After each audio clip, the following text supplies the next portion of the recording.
Thank you, darling. It's interesting how the truth can sometimes seem, might malleable, depending upon your point of view. Like how those dime novels make you out to be something you're not? Jack, don't be starting trouble. No, he's right. They do tend to exaggerate. Did they exaggerate your part in taking down the Daltons? Well, I was there in the flesh, boy, so I saw what happened firsthand.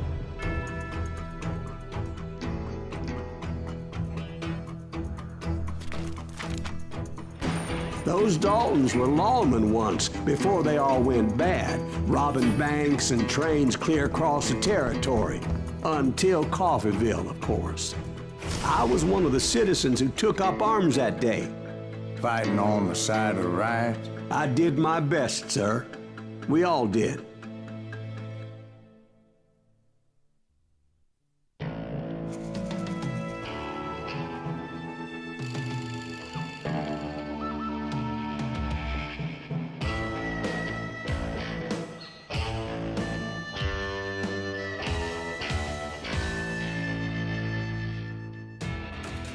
It was early morning.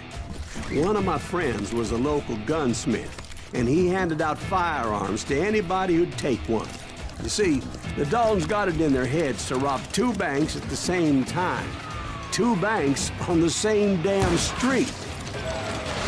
The story was Bob Dalton's girl was always writing about how he had no ambition. Well, the locals recognized the Daltons right off. Before they could get away, half the town took up arms to defend their property. Their first mistake was pulling a job in their own damn hometown.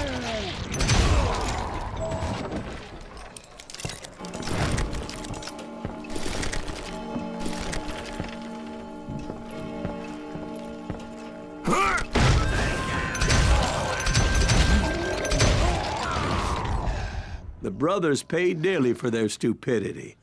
But everybody knows they had it coming. There's more to it than that. I read all about that day, so I know for a fact that it went down very differently.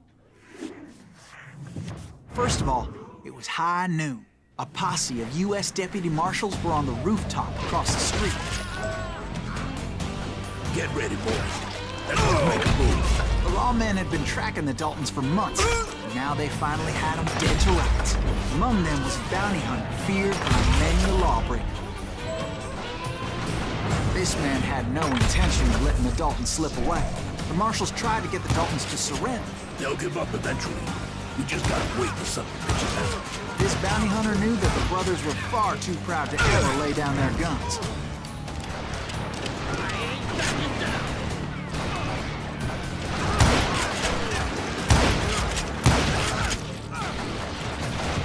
He went in there alone to confront those criminals. One of the marshals shouted, "Where are you going? Are you crazy?"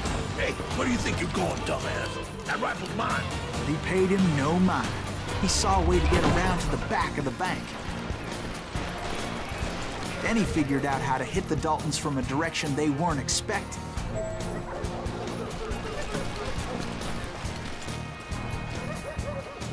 From above. Fortunately, a water tower was right there. A moment later, he was climbing up a steep ladder, laughing at danger as he did. It was brave men like him who risked their lives to tame this wild country.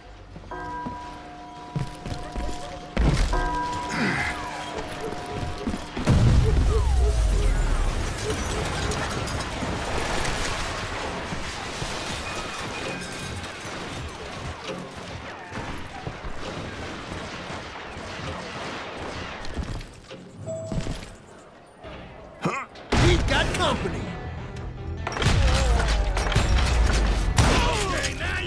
Heroic men like him, who did what other men couldn't or wouldn't to make this country free. Like Jim Bowie and Davy Crockett Silas Greaves? died defending Son the of a bitch!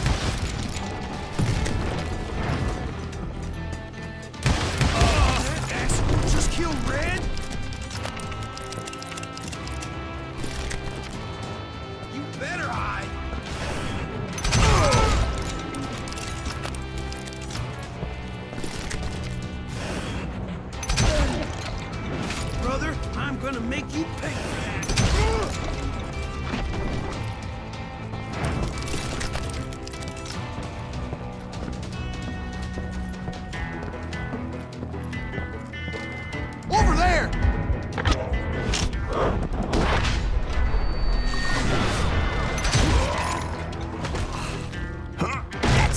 Greaves. What the hell?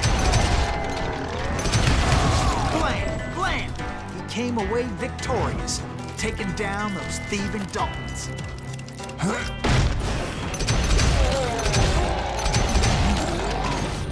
His name is Silas Greaves, and when the dust finally settled, he was the last man standing.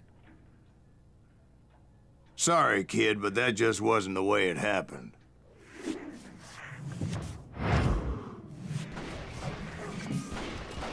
It was early evening, not high noon.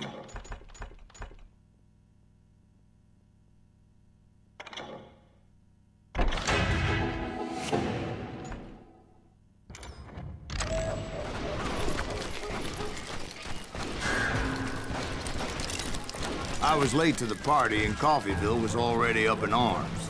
The Daltons blew up a safe and were all set to hightail it out of there. Those pathetic deputies surrounding the bank were dropping like flies.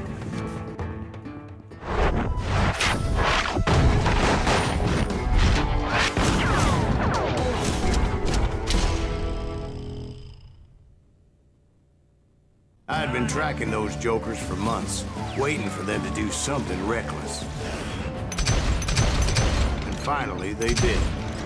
Those stupid bastards decided to rob 2 banks at the same time in the same town where everybody knew them. But they still had friends in Coffeyville.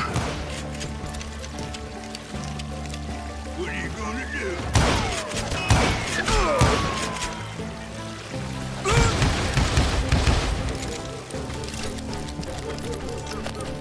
Waste your bullet. Go ahead.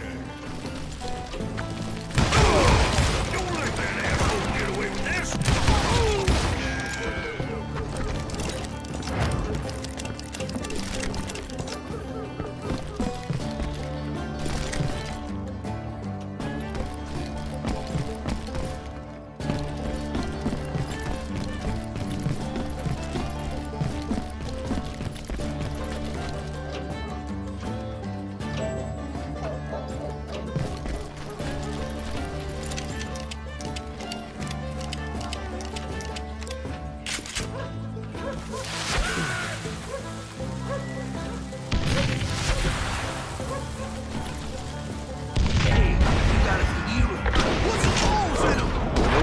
Came after me like a pack of wild dogs, tooth and nail. They were coming at me from all directions.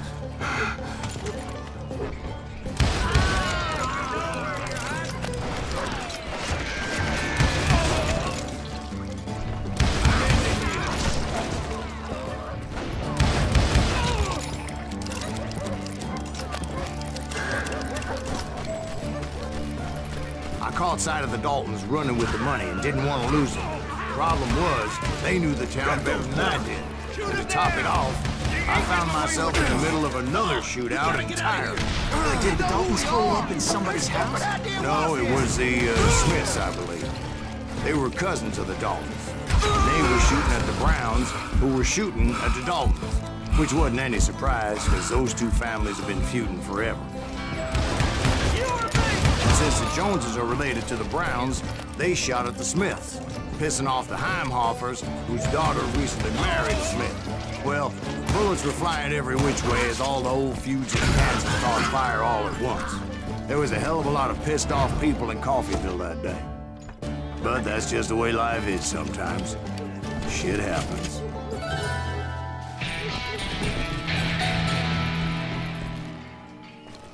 The Dalton boys knew I would never give up. Those Daltons weren't the sharpest knives in the drawer, but they always stood together. They set a trap to slow me down and allow at least 2 of them to escape. The 3rd brother stayed behind to plant me, just in case that trap of theirs didn't work.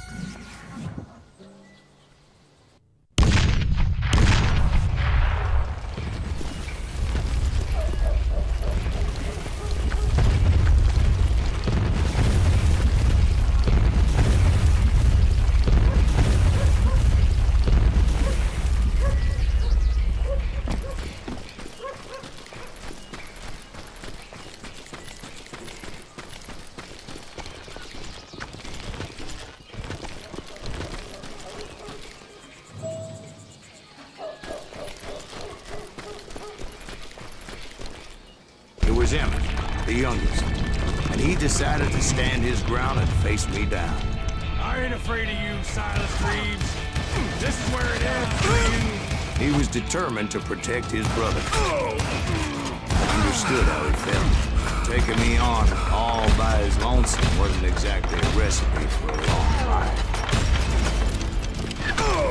Gonna send you to the bone orchard.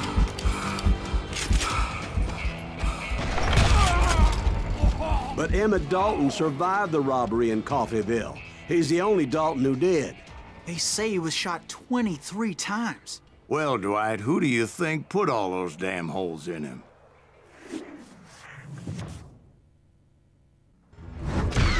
But I have to admit, that boy had grit.